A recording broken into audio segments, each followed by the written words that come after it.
welcome here to Wake Up Call with Dan Tortora inside of our Travel Heritage Hill Studios, and I am here with the head coach of the FAU Owls, Tom Herman. And Tom, how are you? I'm doing great. Thanks for having me, Dan. Absolutely. So we talked about it off the air, but I have to go back to how you and I first met. We met through American Athletic That's Conference, right. Monday morning teleconference calls. Yep. So when I guess I'm putting myself on the hot seat. When you heard that I had a question for you every week, like it, dislike it, how'd you feel? I thought it was great because it meant somebody cared. Somebody cared, and they were good questions. Yeah, they were well thought out, insightful questions for sure. No, I appreciate that because like I said off the air, one of your guys was like, "Tom's not here today, so I have to ask." Where's Dan Tortora and where's my first question? And I was like, so good. I do it because I care, but you and I got to meet through that. The irony is we didn't get a lot of FaceTime like we have right now. No. So this might be the first time that it's the first time we've sat on the show like this correct, together. yeah. Because you went from Houston, then you went to Texas. Yeah. And now you're at FAU. So bring me through the road from when you and I first started talking to Houston to now. What's this journey been like for you? Oh, it's been eventful for sure. It's been fun. It's been informative, transformational. I'm certainly not the guy I was 10 years ago at Houston. So it's been fun. We're in a great place right now. When we decided to get back into college coaching, I made a commitment to my wife and my kids, and so the job has to meet two requirements. One, it's got to be a place that my family is happy living, and we got to be able to win championships. And that's a rare find in college football these days. And so when the FAU job opened, it was kind of a no-brainer, and we have loved every minute of living in Boca Raton. And although the season wasn't what we had hoped for last year, we certainly made the right decision. And for you, like you said, coming into that decision, a place where you believe you could win a championship, a place where your family wanted to be. Besides that, what else spoke to you about FAU? Well, I believe, and was taught early, I think Gene Smith might have said it, legendary athletic director at Ohio State, the first time I heard it was, players and coaches win games, but administrations win championships. And Brian White, our athletic director, and our president, we've got a championship administration, and that was critical. In coming into a new conference, we're not going to have the biggest budget in this conference, not yet.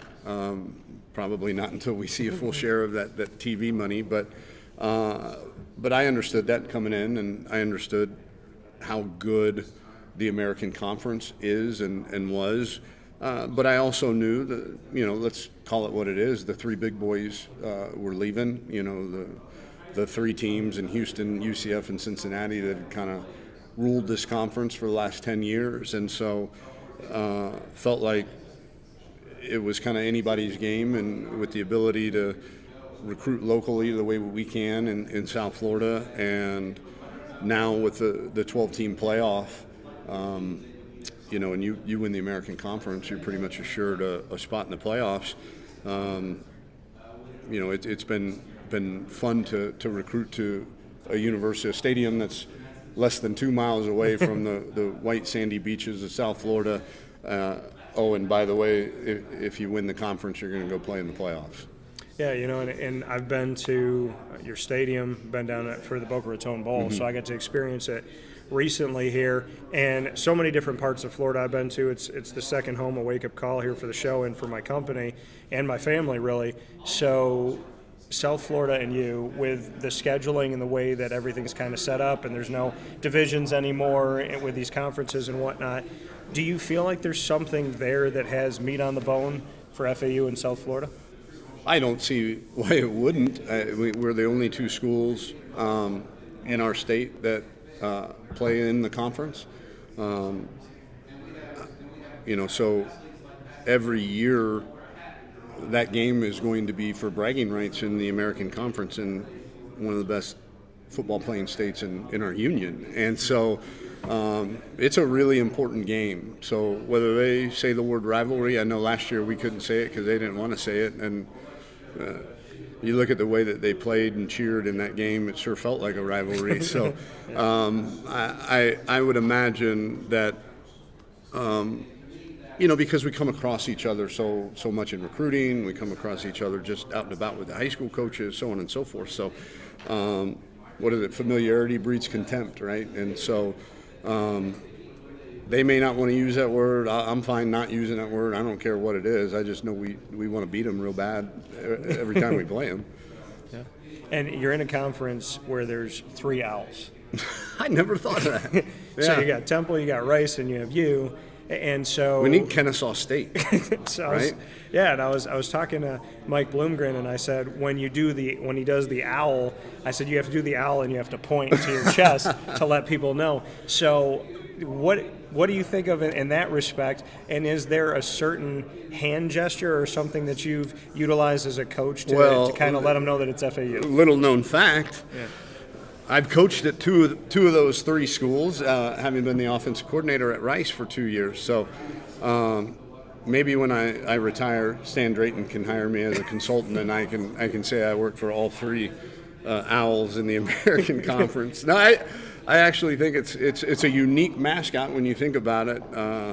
And to have 3 of them in the trivia question I always like is, I think the number is still this. There's 11 Division I or FBS football playing schools whose mascot does not end in the letter S.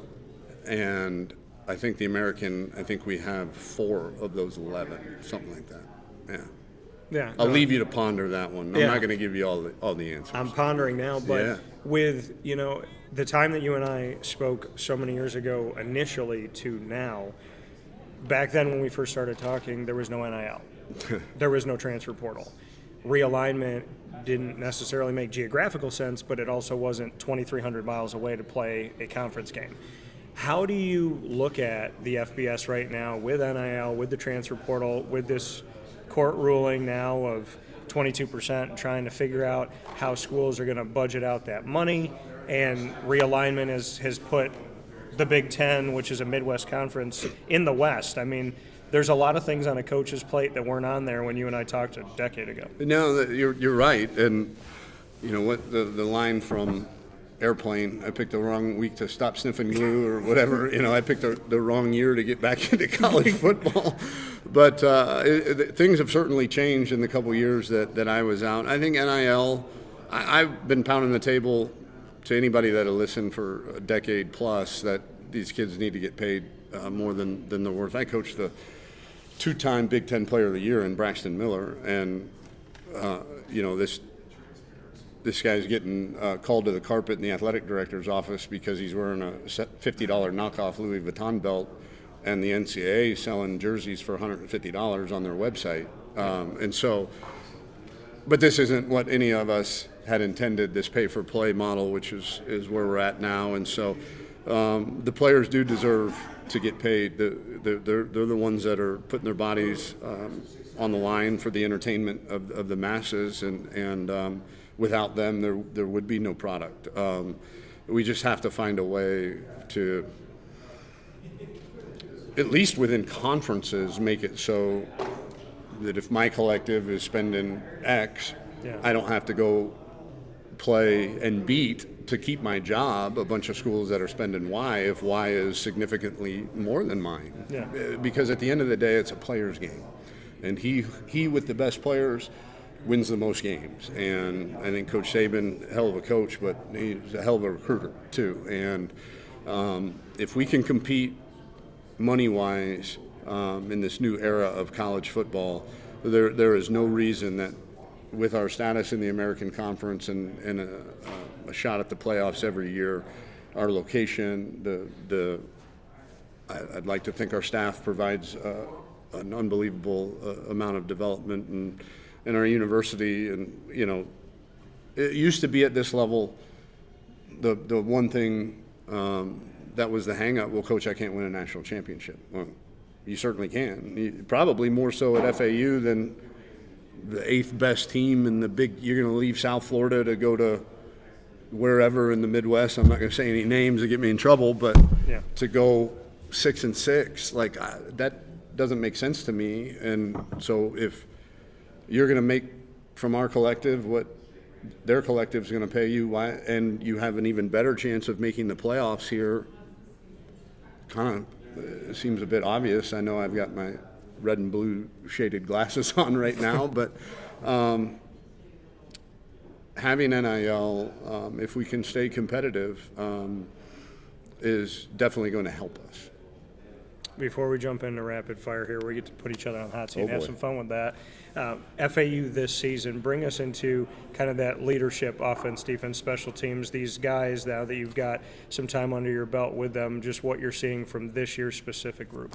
Well, the two guys you got are here with you today, and Jackson Ambush and Federico Marenges. I mean, those are marry your daughter kind of guys. You know, they're Federico was not just the football student athlete of the year. He was all of FAU athletics student athlete of the year. After he's done playing football, whenever that is, he's going to have a wonderful life, you know. So we, in the short year and change that we've been here, you know, it reminds me a lot. You know, our first year we went 13-1 at Houston, but that was an 8-win team that we took over. Yeah. This is a lot more like when we took over at Texas. That was 3 straight years of losing, no bowl games, you know, just it was a tough environment in that locker room, very similar to here, and we barely squeaked by with 6 wins there. And year 2 was when we started to see really that progress, and that's what I feel here now. These guys all want to be here. You know, those that didn't either transferred or we got rid of them. Those that wanted to stay stayed, and then we influxed, if that's even a word. We infused some freshmen and transfer talent that I think is only going to make us better. Well, let's jump into rapid fire. Coaches never get to ask the question, so you get to ask me a question. What do you got for me? Favorite team growing up? Doesn't matter sport. Well, I'll rapid fire myself around this world because my teams don't make any sense according to where I geographically grew up. Okay. So grew up in Syracuse, obviously Syracuse basketball and football. Toronto Raptors fan in the NBA. Anaheim Ducks fan only because of the Mighty Ducks movies and Emilio Estevez in the NHL. Charlotte FC for the MLS. You do have a wide range. Yeah, NFL Jacksonville Jaguars, but second Dallas Cowboys, who's right down the road here. And then Major League Baseball, this is probably the one that people have no idea why, but I wanted, with any of the other teams, I wanted a team that had no bandwagon. So in 1998, I chose this team, fastest team to the World Series and to win, and I have some PTSD being in Texas right now because of what happened recently, but I'm an Arizona Diamondback fan. And I just went over to Globe Life Field, and I said, I was like, an enemy has infiltrated you. I didn't even realize I remember when the ballpark at Arlington opened up and it was the Taj Mahal. Yeah. And now they built one right across the street. Yeah, the Choctaws here and then the other one. All right, Coach, let's see here. Food you can't live. Okay, it's a 2-parter. Food you can't live without, and the one thing, like a snack or something in the grocery store that you wish was never made. Like because it's bad, or because it's bad for me? However you want to answer it.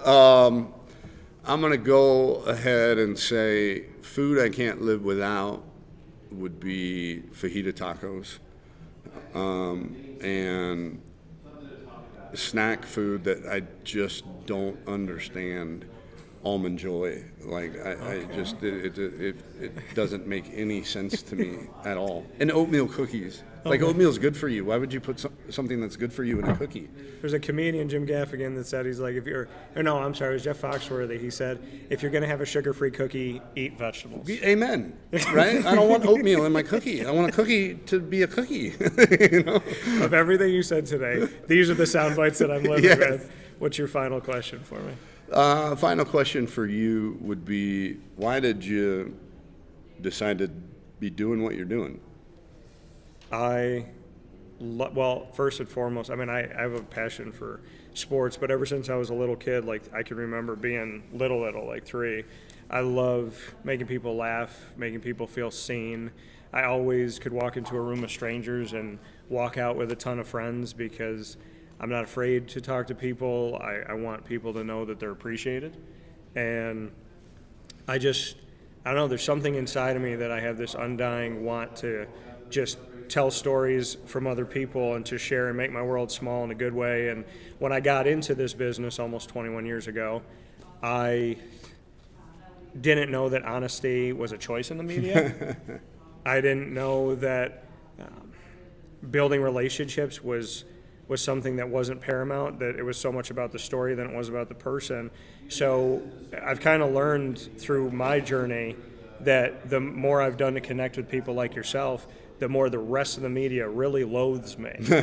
But the coaches and the players, and I was told a long time ago by somebody, they said, when coaches and players come off a field and they see the media and they walk over to you and they shake their hand, they give you a hug, are they doing that with other media people? Right.